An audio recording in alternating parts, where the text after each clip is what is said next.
जय श्री राधे कृष्ण। आइए सुनते हैं गुरुवार व्रत की कथा।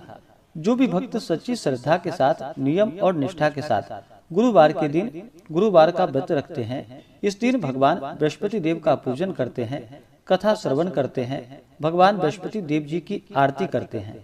इससे भगवान बृहस्पति देव अपने भक्तों के ऊपर प्रसन्न हो करके अपना कृपा प्रदान करते हैं, सभी प्रकार के दुख और कष्टों को दूर करते हैं तथा सुख और समृद्धि का आशीर्वाद प्रदान करते हैं। गुरुवार के दिन इस दिन चाहिए कि केले के वृक्ष के नीचे बैठ करके भगवान बृहस्पति देव का पूजन करना चाहिए।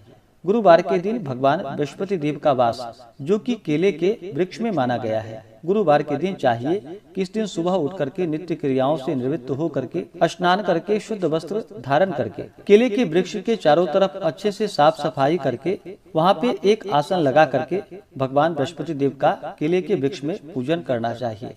विशेष प्रकार से भगवान बृहस्पति देव को जो कि पीला पुष्प चढ़ाएं, पीला चंदन अर्पित करे, धूप दीप दिखाएं, पीले वस्तु का भोग लगाए, विशेषकर गुड़ और चने की दाल का भोग लगाए, मुनक्का का भोग लगाए, जो भी ऋतुफल आदि हो उसका भगवान को भोग लगाए, जल से आचमनी करवाएं। उसके बाद बृहस्पति देव का कथा श्रवण करनी चाहिए, गुरुवार व्रत का कथा श्रवण करनी चाहिए।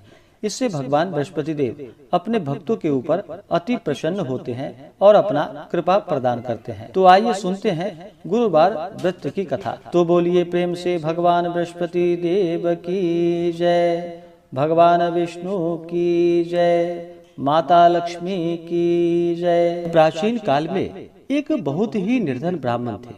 उनके पास उनकी संतान न थी। वह नित्य पूजा पाठ करता। उसकी स्त्री ना स्नान करती और ना ही किसी देवता का पूजन ही करती थी। इस कारण ब्राह्मण देवता जो कि बहुत दुखी रहते थे, अपनी पत्नी को बहुत समझाते, किंतु उसका कोई परिणाम ना निकलता। भगवान की कृपा से ब्राह्मण के यहाँ एक कन्या उत्पन्न हुई। कन्या बड़ी होने लगी।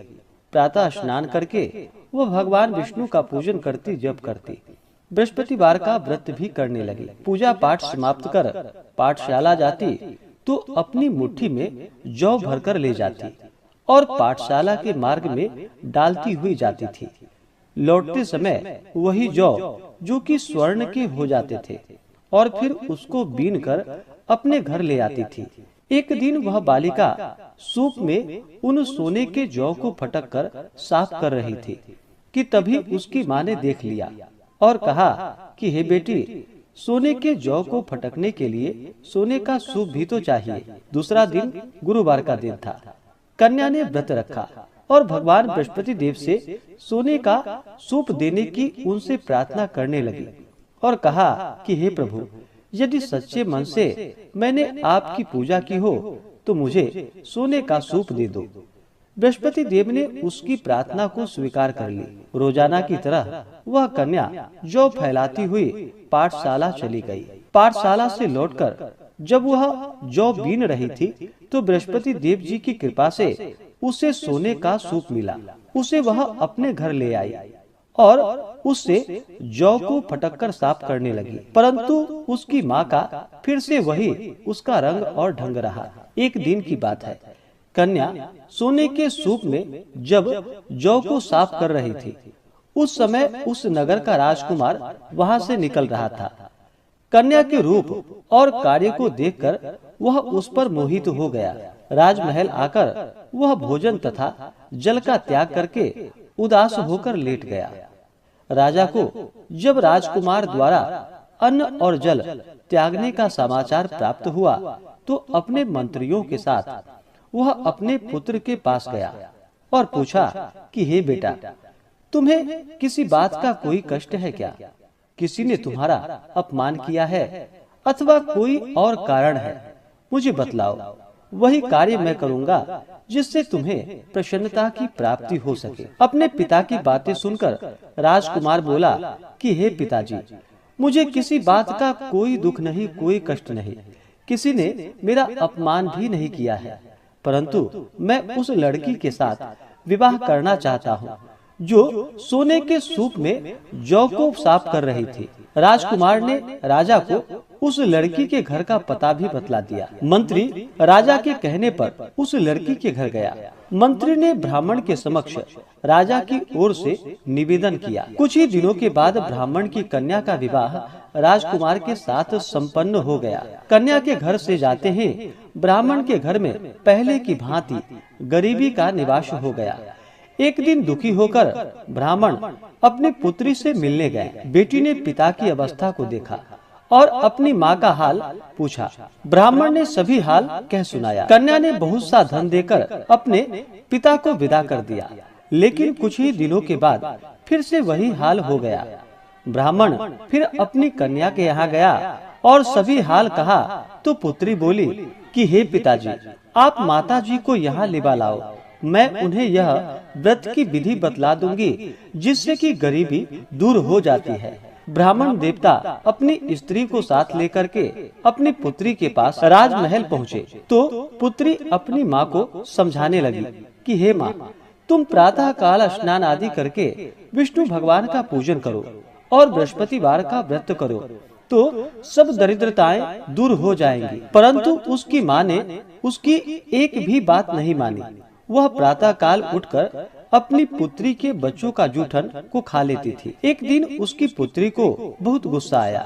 उसने अपनी माँ को एक कोठरी में बंद कर दिया और प्रातः उसे स्नान आदि करा करके उससे पूजा पाठ करवाया तो उसकी माँ की बुद्धि ठीक हो गई। इसके बाद वह नियम से पूजा पाठ करने लगी और प्रत्येक बृहस्पतिवार को व्रत भी करने लगी। और फिर इस व्रत के प्रभाव से मृत्यु के बाद वह स्वर्ग को गई।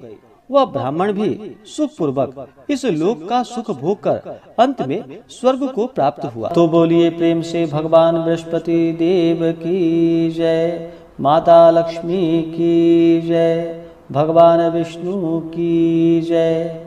इसी प्रकार से जो भी भक्त सच्ची श्रद्धा के साथ नियम और निष्ठा के साथ गुरुवार का व्रत करते हैं, भगवान बृहस्पति देव का पूजन करते हैं, कथा श्रवण करते हैं, भगवान की आरती करते हैं, इससे भगवान बृहस्पति देव अपने भक्तों के सभी प्रकार के दुख और कष्टों को दूर कर देते हैं तथा सुख और समृद्धि का आशीर्वाद प्रदान करते हैं। तो बोलिए प्रेम से भगवान बृहस्पति देव की जय, भगवान विष्णु की जय, माता लक्ष्मी की जय। इसी प्रकार से जो भी भक्त सच्ची श्रद्धा के साथ नियम और निष्ठा के साथ गुरुवार का व्रत करते हैं, इस दिन भगवान बृहस्पति देव का पूजन करते हैं, कथा श्रवण करते हैं, भगवान की आरती करते हैं, इससे भगवान बृहस्पति देव अति प्रसन्न होते हैं। गुरुवार के दिन जो भी व्रत को धारण करते हैं उन्हें कुछ बातों का ध्यान रखना चाहिए। गुरुवार के दिन जो कि बाल, दाढ़ी, नाखून आदि नहीं काटनी चाहिए। इस दिन धर्म का आचरण करते हुए रहना चाहिए। शुद्ध और सात्विकता का पालन करना चाहिए। तामसिक वस्तुओं का प्रयोग बिल्कुल भी नहीं करना चाहिए। नशीले पदार्थों का सेवन नहीं करना चाहिए। इस दिन साबुन, सर्फ आदि का भी प्रयोग नहीं करना चाहिए और पूर्ण श्रद्धा भक्ति भाव के साथ भगवान का पूजन करना चाहिए। इससे भगवान बृहस्पति देव अति प्रसन्न होते हैं। तो आशा करता हूँ कि यह जानकारी आपको अच्छा लगा हो।